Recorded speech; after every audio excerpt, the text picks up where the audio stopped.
Magandang mapagpalang araw na binigay ng Diyos sa ating lahat. At nandito muli tayo para ah, mag-share ng ating experience. At muli po, ito po ay review muna tayo sa marka na to na video na dinecode po natin at in-scan po natin. May video po tayo po dyan kung gusto niyo mapanood. At yan po yung interpretation. At nire-review po natin yan kasi nga hinukay na. Tignan po natin mamaya. At panoorin po natin ang mga buried markers. Unang marka po yan na nakuha po nila sa pagsubok po nilang hukayin yung treasure. At yung nakita ko po yan ay pinausog ko po sila ng konti sa bandang itaas. Dito po, yan, tumaas lang sila ng konti para mabuksan yung malambot. So, ang ibig sabihin po ng sunod na marka na yan ay treasure under and rock enclosed treasure. So, yan po yung kasunod na mga marka.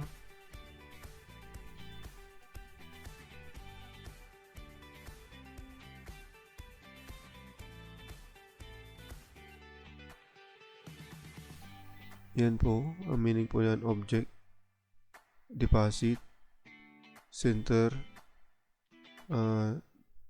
good sign, treasure on the spot. So, nakadepende na yan po sa decoder kung anong gusto niyang meaning. Ang sunod ay letter A. Yan ang ibig sabihin po niyan ay jewelry, entrance, gold.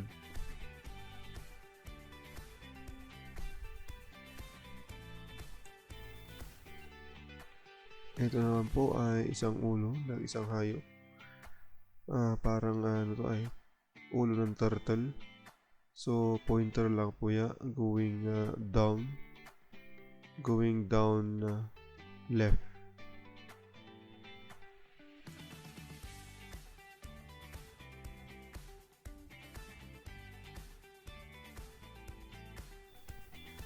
So ito po ay kakaibang pattern ng mga bato, yung pagkasalansan at mga shapes din po. Yan na po yung nahukay, mga